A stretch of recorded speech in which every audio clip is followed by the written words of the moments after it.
warahmatullahi wabarakatuh.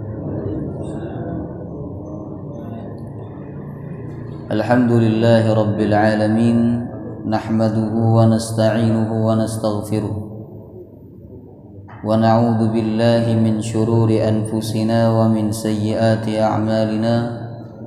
May yahdihillahu fala mudilla lahu wa may yudlil fala hadiya lahu. Asyhadu an la ilaha illallah wahdahu la syarika lah, wa asyhadu anna Muhammadan abduhu wa rasuluhu la nabiyya wa la rasula ba'dah. Allahumma salli wa sallim ala nabiyyina Muhammadin wa ala alihi wa sahbihi ajma'in. Allahumma inna nas'aluka ilman nafi'a wa rizqan tayyiba wa amalan mutaqabbala, amin ya rabbal alamin. Alhamdulillah, kita sangat bersyukur kepada Allah subhanahu wa ta'ala diberikan keistiqomahan untuk membaca dan memahami kitab suci Al-Quranul Karim. Semoga dengan kita membaca dan memahami Al-Quran serta mengamalkan Al-Quran, Allah memilih kita sebagai ahlul Quran. Amin ya rabbal alamin. Hadirin hadirat jemaah rahimakumullah, kita akan melanjutkan tafsir surah Al-Mulk. Terakhir sampai ayat berapa tafsirnya? 27. Ini kok beda pendapat ya? Gimana ini?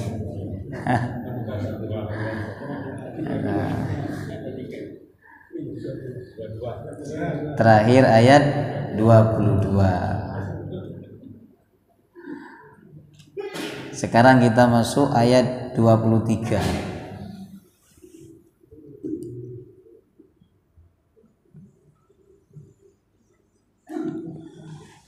Insyaallah kita mengkaji sampai ayat 26 Bapak Ibu.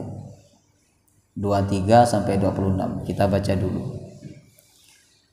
A'udzu billahi minasy syaithanir rajim. A'udzu billahi minasy syaithanir rajim. Qul huwallazi ansha'akum wa ja'ala lakumus sam'a wal absara wal af'idah. Qul huwallazi ansha'akum wa ja'ala lakumus sam'a wal absara wal af'idah. Qalilan ma tashkurun. Qalilan ma tashkurun. Qul huwallazi ذرأكم في الأرض وإليه تحشرون. قل هو الذي ذرأكم في الأرض وإليه تحشرون. ويقولون متى هذا الوعد إن كنتم صادقين. ويقولون متى هذا الوعد إن كنتم صادقين. قل إنما العلم عند الله. قل إنما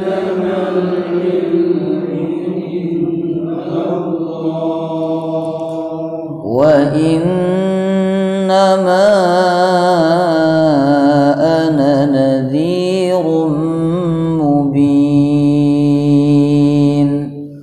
wa innama ana nadhirum mubin. Ayat ini yakni ayat 23 dan 24 masih berbicara tentang kehebatan atau kekuasaan Allah sebagaimana ayat-ayat sebelumnya ya yang sudah kita pelajari, bahwa di ayat 19 Allah menyebutkan bentuk kekuasaannya, yaitu Allah berkuasa menahan burung yang terbang sehingga mereka tidak jatuh. Kemudian di ayat 20 Allah menyebutkan bahwa hanya Dia yang berkuasa memberikan pertolongan. Iyansurkumullah fala ghalibalakum, di ayat yang lain. Apabila Allah menolong kalian, maka tidak ada yang dapat mengalahkan kalian. Tetapi apabila Allah ingin mengalahkan kalian, maka tidak ada yang dapat menolong kalian. Maka ini tauhid, ini keyakinan, ini akidah Bapak Ibu, bahwa yang bisa menolong hidup kita hanya siapa? Allah ya. Maka apabila kita ingin mendapatkan pertolongan, mintalah kepada Allah, jangan minta kepada dukun, jangan minta kepada pohon, jangan minta kepada sungai, kepada lautan, kepada jin, kepada setan, karena mereka makhluk sebagaimana kita ya. Kemudian di ayat 21 Allah masih menyebutkan tentang kekuasaannya, yaitu bahwa hanya Allah yang berkuasa memberikan apa? Rizki. Amman hadzal ladzi yarzuqukum in amsaka rizqah. Siapa, kata Allah? Allah bertanya, siapa yang dapat memberikan rizki kepada kalian jika Allah menahan rizki itu? Maka tidak ada yang dapat memberikan rizki kepada kita kecuali Allah. Kita dapat rezeki karena diberi oleh Allah, bukan karena kecerdasan kita, bukan karena pekerjaan kita, bukan karena relasi kita, tapi karena diberi oleh Allah Subhanahu wa ta'ala. Maka kalau kita ingin rezeki, mintalah kepada Allah, karena Dia Allah Ar-Razzaq yang maha memiliki rezeki, dan rezekinya amat sangat banyak. Yang diberikan oleh Allah kepada manusia ini sedikit Bapak Ibu dibandingkan sisanya. Nabi menyebutkan dalam hadis yang sahih, Allah Subhanahu wa ta'ala berfirman, hadits qudsi ya, bahwa karunia yang diberikan oleh Allah kepada manusia, seandainya manusia itu berkumpul, jin berkumpul, semua makhluk berkumpul dalam satu lapangan untuk meminta hajat-hajat mereka, lalu Allah kabulkan semuanya, maka tidak berkurang karunia Allah kecuali seperti jarum yang dicelupkan ke lautan. Air yang menempel di jarum itulah yang Allah berikan kepada makhluknya, sedangkan lautan sisanya itu adalah yang tidak diberikan oleh Allah Subhanahu wa ta'ala. Nah, maka sisanya lebih banyak dibandingkan yang telah diberikan. Nah, maka kalau kita minta rizki kepada Allah, minta yang banyak, karena Allah banyak rizkinya, banyak karunianya. Jadi yang maha memberikan rizki hanya Allah. Kemudian di ayat 22 Allah membuat perbandingan antara orang yang sesat dan orang yang berada di jalan yang lurus. Orang yang sesat ibarat dia berjalan dengan wajahnya, maka dia akan jatuh dan dia tidak tahu arah. Sedangkan orang yang berada di jalan yang lurus, mereka seperti orang yang berjalan tegap ya, dia tahu mana jalan yang lurus, kapan dia harus ke kanan dan kapan dia harus ke kiri sehingga dia sampai kepada tujuannya. Di ayat 23 ini masih berbicara tentang kehebatan Allah. Pokoknya kalau kita baca surah Al-Mulk ini, yang kita rasakan Allah hebat, Allah kuasa, Allah maha besar, ya. Yaitu Allah berkuasa menciptakan manusia. Allah berfirman, "Qul huwallazi ansha'akum wa ja'ala lakumus sam'a wal absara wal afidah qalilan ma tashkurun." Katakanlah wahai Muhammad, Dia Allah yang menciptakan kalian wahai manusia, dan Allah pula yang memberikan kepada kalian as-sam'a, pendengaran, wal absar, penglihatan, wal afidah, dan hati atau akal. Qalilan ma tashkurun, sedikit apa yang kalian syukuri. Ayat ini dimulai dengan kalimat qul, katakanlah. Ini menunjukkan dua, Bapak Ibu. Yang pertama menunjukkan bahwa Al-Quran itu firman Allah, karena Nabi diperintahkan oleh Allah untuk berkata, qul, katakanlah. Apa yang harus dikatakan? Huwallazi ansha'akum wa ja'ala lakumus sam'a wal absara wal afidah. Nah, ucapkan wahai Muhammad, sampaikan kepada mereka. Apa yang disampaikan? Allah bimbing kepada Nabi. Ini menunjukkan bahwa Al-Quran firman Allah, bukan hayalan, bukan imajinasi, bukan hasil rekayasa Nabi Muhammad sallallahu alaihi wasallam. Ada satu bukti lagi bahwa Al-Quran itu firman Allah, yaitu surah Abasa. Biasanya kalau orang menulis buku, apakah mungkin orang itu akan menyebutkan kejelekan dirinya, kekurangan dirinya di dalam buku itu? Tidak akan mungkin, Bapak Ibu. Kalau betul Al-Quran ini ucapan Nabi Muhammad, karangan Nabi Muhammad, maka tidak mungkin beliau menyebutkan kekurangan beliau, celah beliau di dalam Al-Quran. Tapi ternyata Allah menyebutkan kekurangan Nabi Muhammad dalam Quran. Allah menyebutkan tentang kesalahan Nabi Muhammad dalam Quran, yaitu surah Abasa. Ketika ada orang buta datang kepada beliau untuk minta ilmu, minta nasihat, namun saat itu beliau cuek karena beliau fokus kepada tokoh-tokoh pembesar Mekah yang ingin masuk Islam. Ngatan Bapak Ibu. Akhirnya Allah menegur, abasa wa tawalla, dia bermuka masam dan dia berpaling. Nah, itu bukti bahwa Al-Quran firman Allah subhanahu wa ta'ala. Kemudian yang kedua, qul ini menunjukkan bahwa Nabi Muhammad tugasnya hanya menyampaikan. Kata Allah, qul, ucapkan wahai Muhammad, qul, sampaikan wahai Muhammad. Ini menunjukkan apa? Bahwa Nabi dan Rasul itu tugasnya hanya menyampaikan. Adapun urusan hidayah hanya Allah yang berkehendak, ya.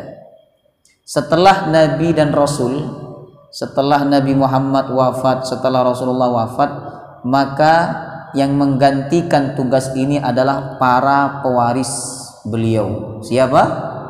Para ulama. Al-ulama warathatul anbiya. Ulama, orang-orang yang berilmu, yang dekat kepada Allah, mereka adalah pewaris para nabi dan rasul. Makanya ulama itu tugasnya tidak hanya membaca, tidak hanya memahami, tidak hanya mengamalkan. Tugas ulama juga menyampaikan, ya. Kita lanjut.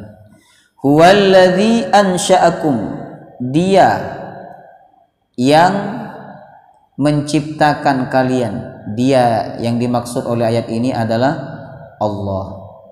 Makanya salah satu nama Allah menurut sebagian pendapat ulama itu adalah Huwa.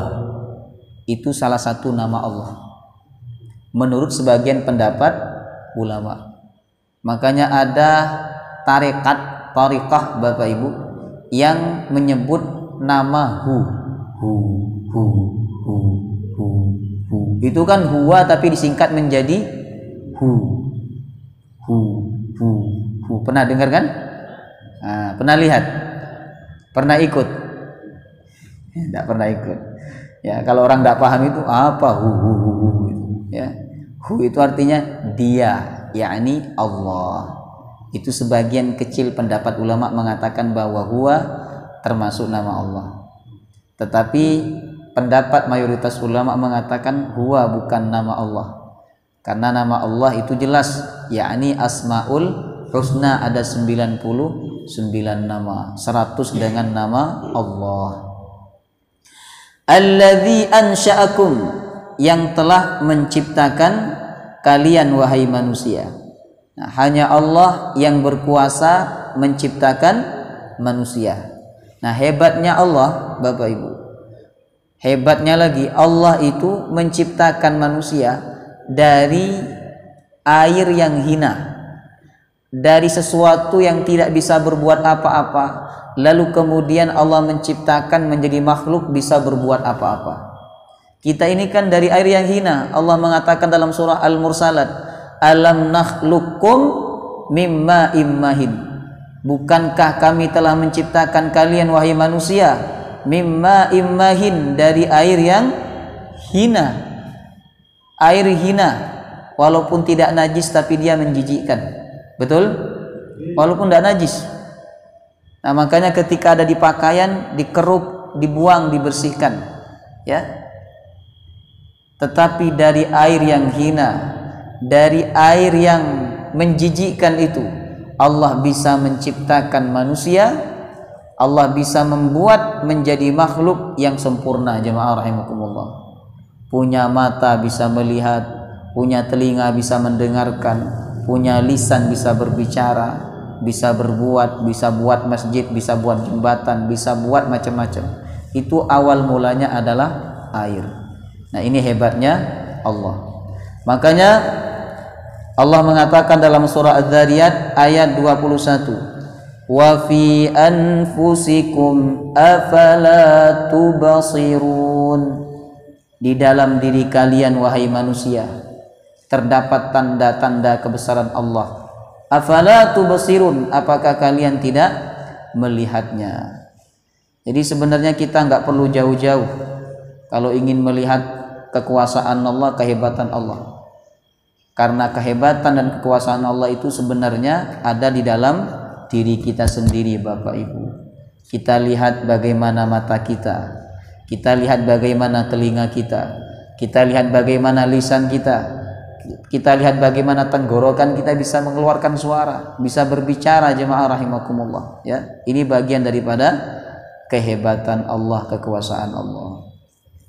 Kemudian wa ja'ala lakumus sam'a wal absara wal afidah,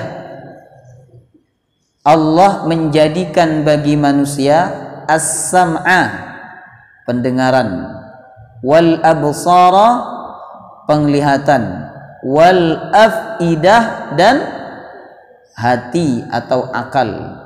Ada yang mengartikan hati, ada yang mengartikan akal. Jemaah rahimakumullah. Nah, ini 3 nikmat yang tidak disadari oleh manusia, padahal mereka memakainya setiap saat. Mata, telinga, hati, perasaan. Ya, dengan mata kita bisa melihat, Bapak Ibu. Dan hebatnya ciptaan Allah berupa mata ini langsung otomatis, nggak pakai fokus dulu. Beda dengan kamera. Kamera itu kalau kita ingin ngambil gambar, ya, kan difokuskan dulu, ditekan bagian tengah supaya fokus, baru gambarnya akan terang. Sedangkan mata ini panjenengan buka langsung terang. Panjenengan langsung bisa membedakan mana istri panjenengan, mana istri orang lain. Ya, ini hebatnya ciptaan Allah. Dan tidak pakai servis, Bapak Ibu. Ngaten, kalau kita makannya betul, kesehatan kita betul kita jaga, kita nggak pakai servis mata.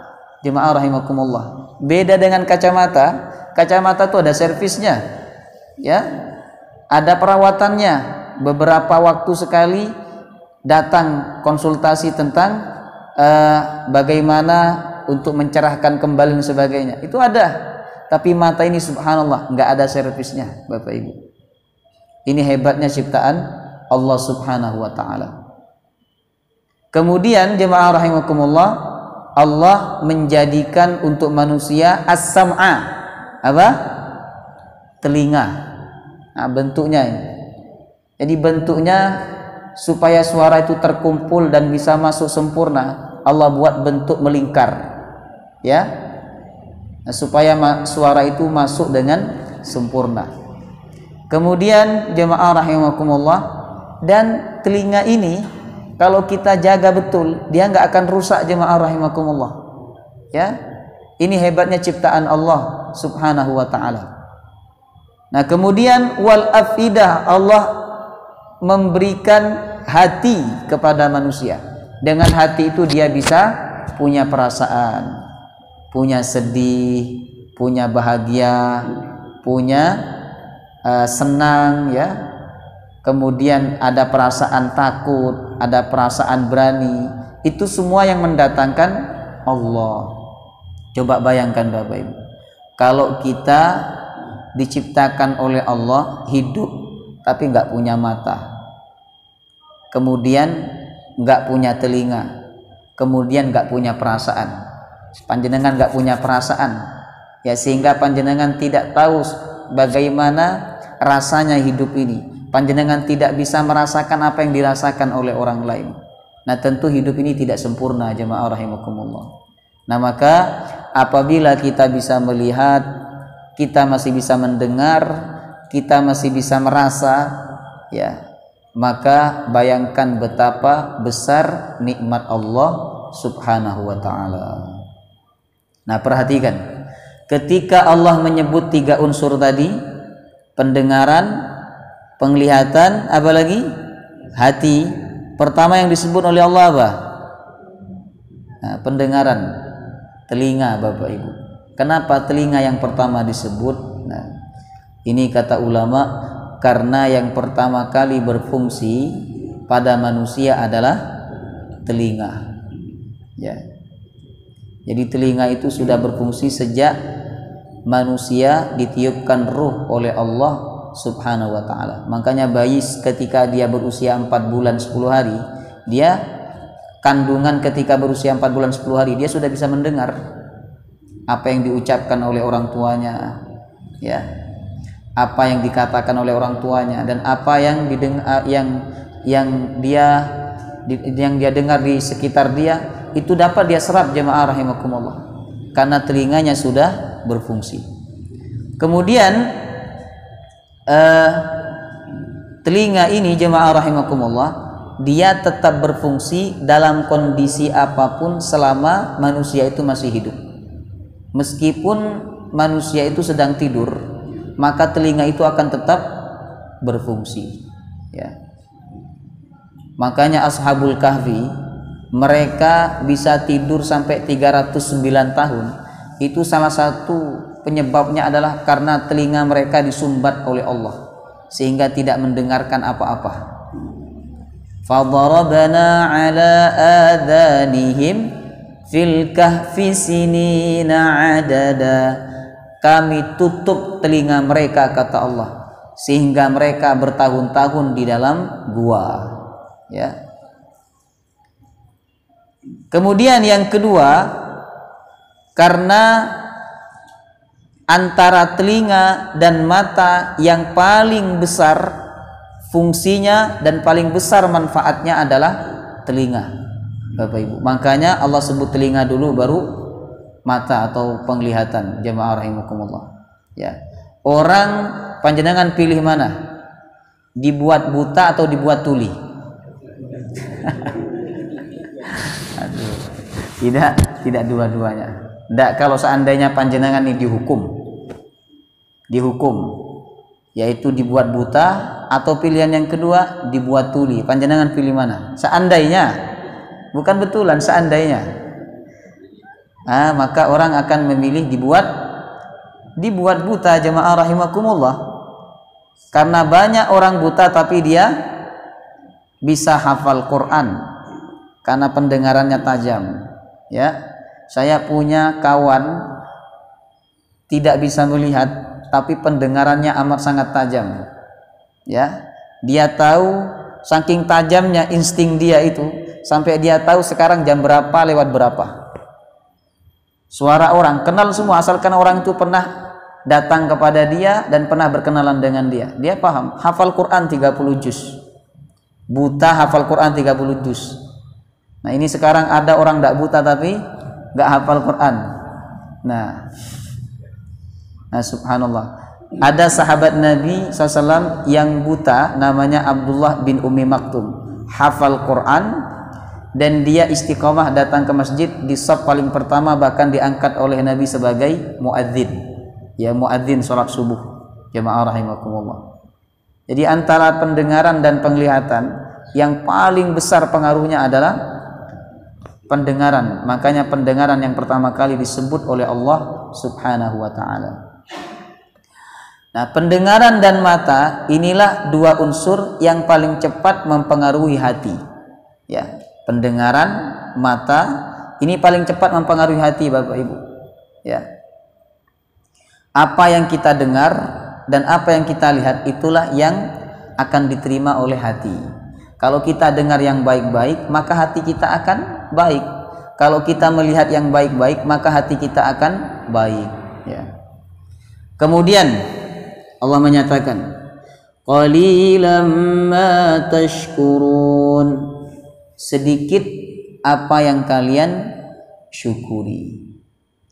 Jadi nikmat Allah lebih banyak yang dikufuri oleh manusia dibandingkan yang disyukuri.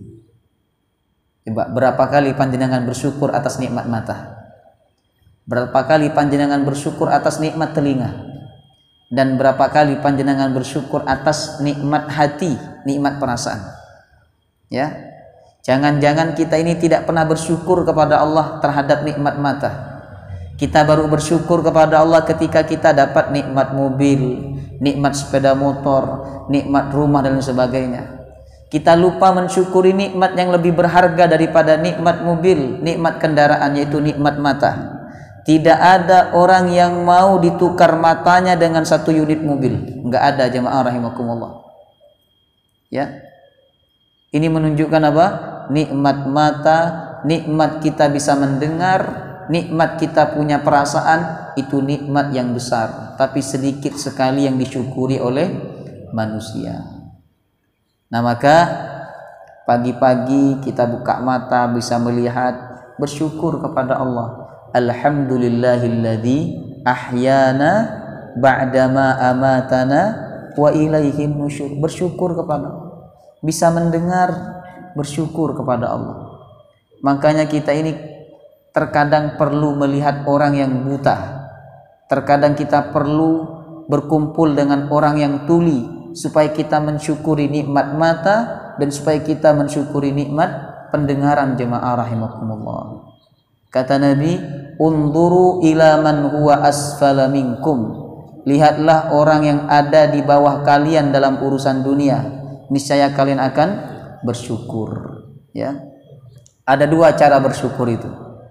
Yang pertama, lihat yang di bawah dalam urusan dunia. Tapi kalau dalam urusan akhirat, lihat yang di atas. Ya. Panjenengan jangan itu aja enggak saya alhamdulillah sudah hafal juz 30. Lah teman saya itu belum hafal Quran sama sekali. Lah panjenengan jangan lihat yang di bawah kalau urusan akhirat, lihat yang di atas. Tapi kalau urusan dunia, lihat yang di bawah sehingga panjenengan bersyukur kepada Allah. Yang kedua, cara bersyukur itu adalah cari untungnya. Cari untungnya, lihat keuntungannya.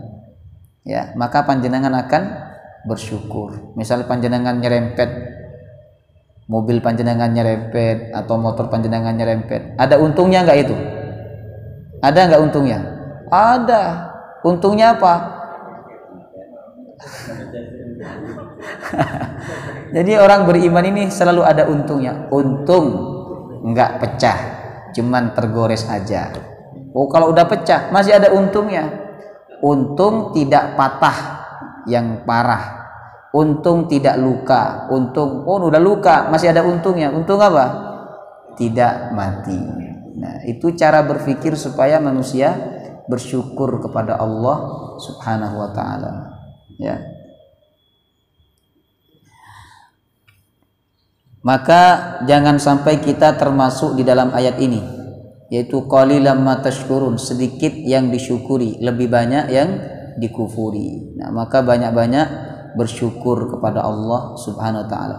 Kemudian ayat 24 masih berbicara tentang kehebatan Allah.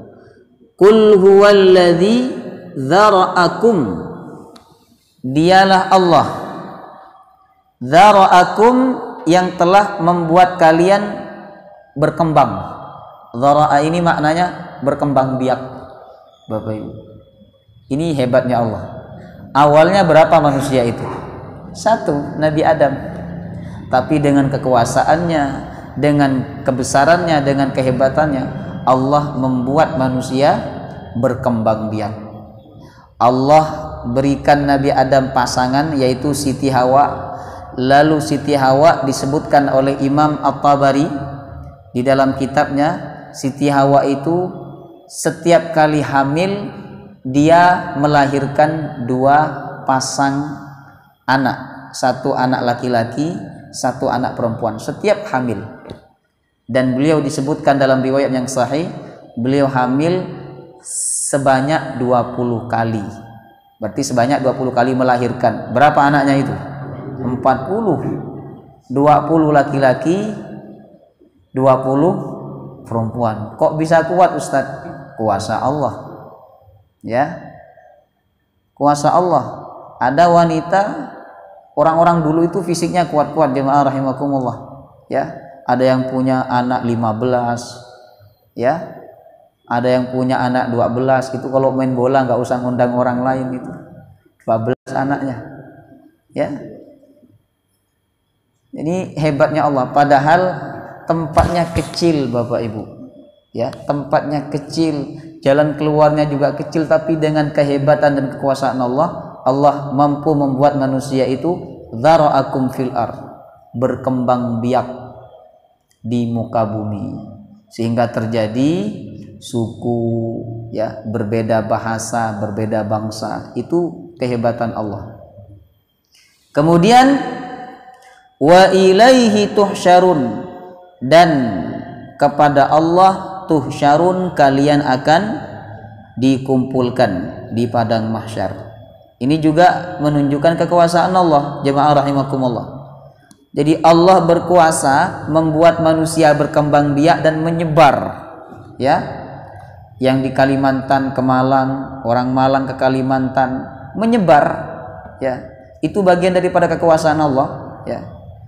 Begitu juga Allah berkuasa mengumpulkan manusia menjadi satu. Di mana? Di padang mahsyar. Ini hebatnya Allah.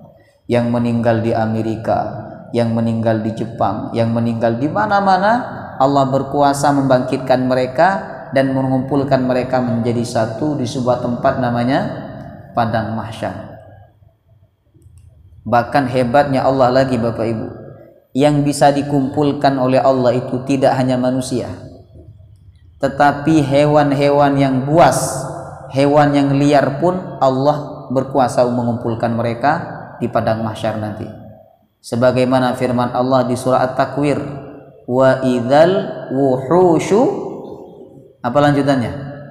Wa idzal wuhusyu husyirat, apabila binatang-binatang buas husyirat, dikumpulkan oleh Allah. Untuk apa binatang buas itu dikumpulkan oleh Allah? Untuk diadili. Jadi nanti binatang yang tidak buas, yang dizalimi oleh binatang buas, maka mereka akan dipersilahkan oleh Allah untuk mengadili binatang yang buas.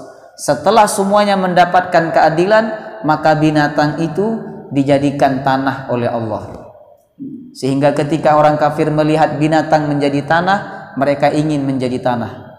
Wa yaqulul kafiru ya laitani kuntu turaba, surah An-Naba. Jemaah rahimakumullah. Ini hebatnya Allah. Apalagi manusia.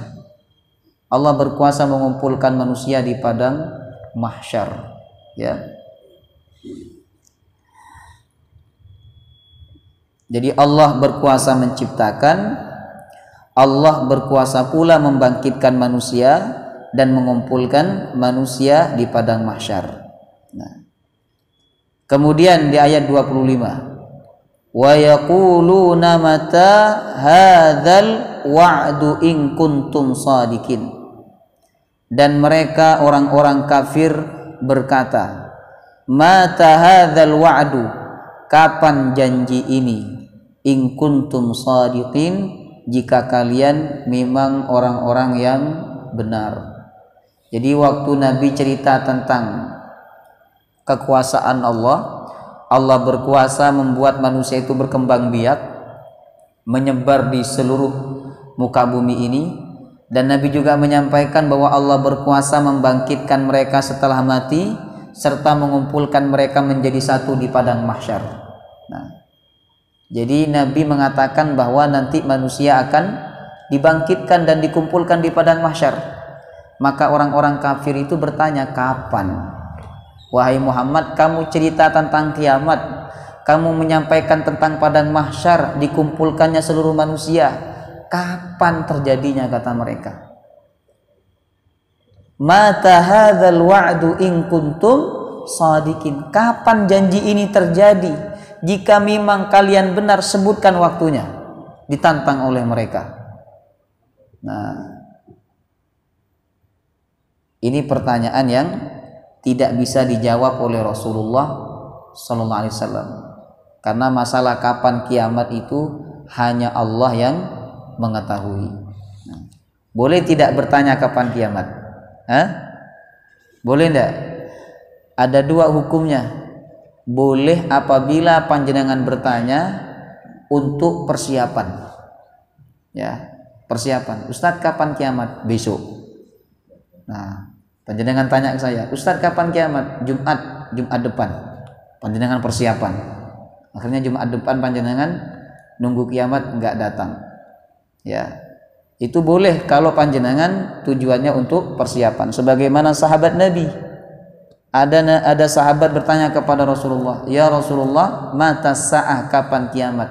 Kata Nabi, "Ma a'dattalaha." Apa yang kamu persiapkan untuk menghadapi kiamat? Lalu sahabat itu menjawab, "Ya Rasulullah, aku tidak banyak sholat karena aku orang kampung. Aku ini pekerja keras, aku hanya sholat wajib saja. Aku tidak banyak puasa, aku hanya puasa wajib saja. Aku tidak banyak sedekah karena aku hanya bayar zakat saja. Aku ini orang miskin." Apa kata Rasulullah? Laki-laki itu menjawab, "Tetapi aku cinta kepada Allah dan Rasulnya." Lalu Nabi menjawab, "Anta ma'aman ahbabta." Kamu bersama orang yang kamu cintai. Nah, jadi hadis ini menunjukkan bolehnya bertanya tentang kapan kiamat, Bapak Ibu, kalau memang bertanya itu untuk persiapan. Misalnya panjenengan tanya sama Ustadz, "Ustadz, kapan saya mati?" Terus Ustadz jawab, "Minggu depan panjenengan mati kayaknya." Ada kayaknya itu, berarti Ustadznya pun juga tidak tahu, ya. Nah, maka pertanyaan itu boleh untuk panjenengan melakukan persiapan. Tapi kalau bertanya untuk mengejek, ya, untuk mengolok-olok sebagaimana orang kafir, maka ini pertanyaan yang tidak diperbolehkan, Bapak Ibu. Kemudian Nabi menjawab ketika ditanya oleh orang kafir, "Qul," sampaikan kepada mereka wahai Muhammad. Jadi kapan-kapan kalau kita ditanya tentang kapan kiamat oleh siapapun, maka cara menjawabnya, jawablah dengan ayat 26 ini. Qul innamal ilmu indallah. Katakanlah, sesungguhnya ilmu tentang kapan kiamat indallah, hanya ada di sisi Allah. Nah, di dalam ayat ini Allah menggunakan kalimat innama.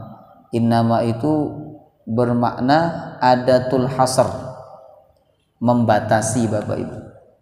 Artinya yang tahu hanya Allah. Ya, sehebat-hebatnya ustadz dalam mengkaji ayat tentang kiamat, hadis tentang kiamat, mereka tidak akan tahu kapan kiamat ketika ditanya. Tidak akan tahu. Maka jangan percaya kalau ada ustadz mengatakan tahun 2024 akan terjadi kiamat. Tapi kalau ustadz itu mengatakan 2024 akan ganti presiden, wajib percaya karena pasti ganti. Ya, presidennya pasti ganti. Nah, maka Allah membimbing Nabi Muhammad untuk menjawab innamal ilmu indallah.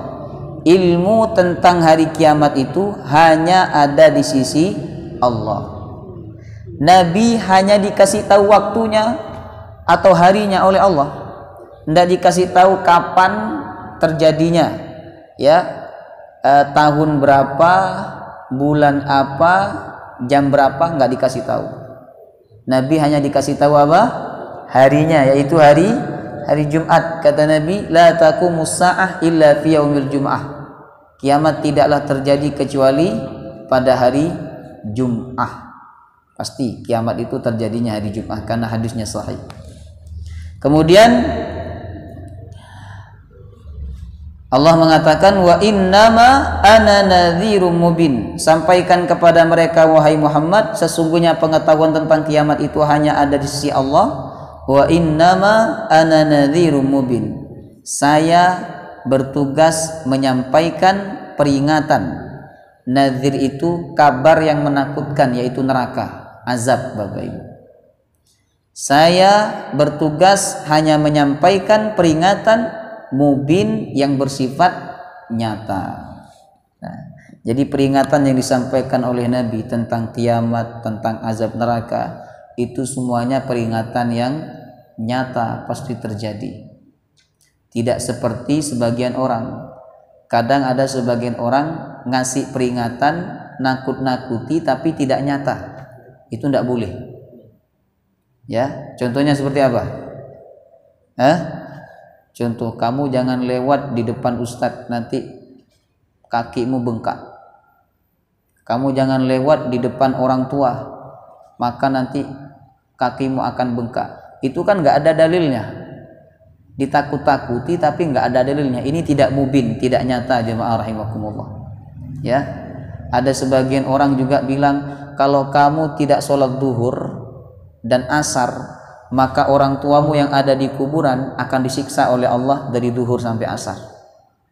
Ini betul dinasihati, ditakut-takuti, tapi caranya salah.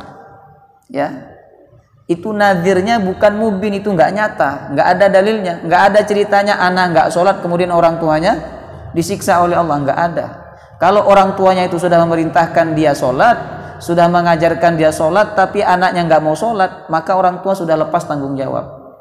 Maka panjenengan kalau ingin nakut-nakuti anak, ingin memperingatkan anak, peringatkanlah dengan peringatan yang nyata. Banyak sekali hadis-hadis Nabi yang menakutkan tentang azab Allah. Banyak sekali ayat-ayat Al-Quran yang membuat orang takut, jemaah rahimakumullah. Cuman masalahnya orang lebih takut kepada yang tidak nyata dibandingkan yang nyata. Ketika ditakut-takuti, mereka betul takut padahal tidak nyata. Tapi ketika Al-Quran menakut-nakuti mereka, membuat mereka cemas, ternyata mereka tidak takut. Nah, ini kebalikan, jemaah rahimakumullah. Ya. Nah, maka yang benar itu kita takut karena peringatan itu nyata. Wa innama ana nadhirum mubin. Ya. Jadi tugas Nabi dan Rasul hanya menyampaikan. Sedangkan tentang kapan kiamat terjadi, hanya Allah Subhanahu wa ta'ala yang mengetahui. Wallahu ta'ala alam bisawab. Insyaallah kita lanjut pekan depan ayat 27 sampai 30.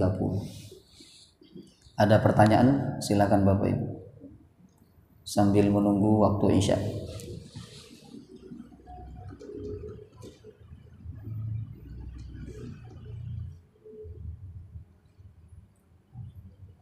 Ada pertanyaan? Silakan. Assalamualaikum warahmatullahi wabarakatuh.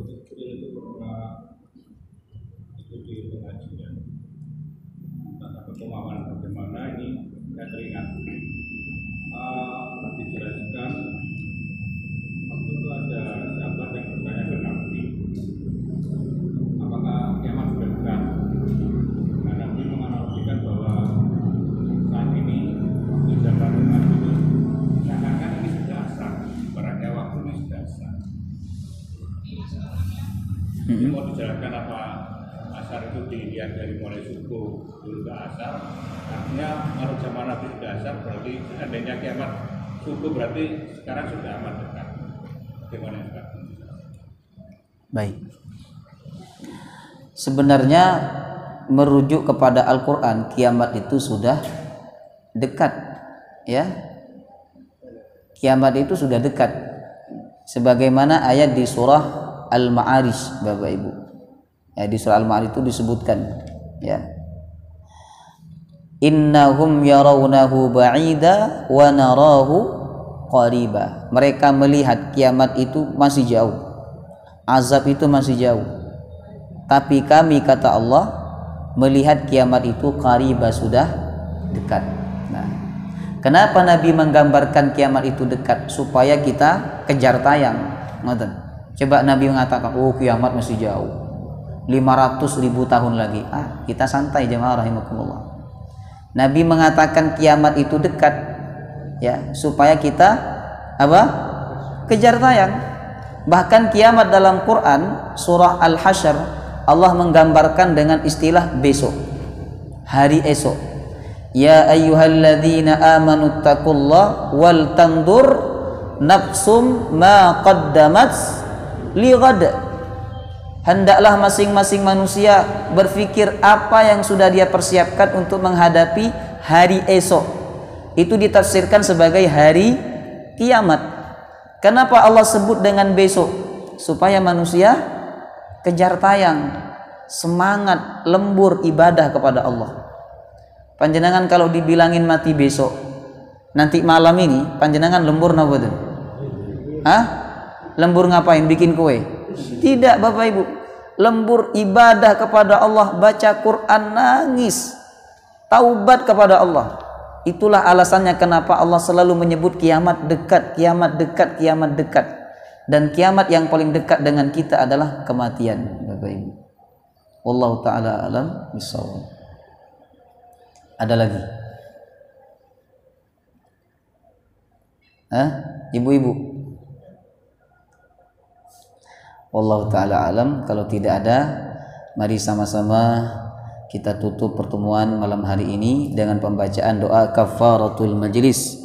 Subhanakallahumma wa bihamdika asyhadu an la ilaha illa anta astaghfiruka wa atubu ilaik. Wassalamu alaikum warahmatullahi wabarakatuh.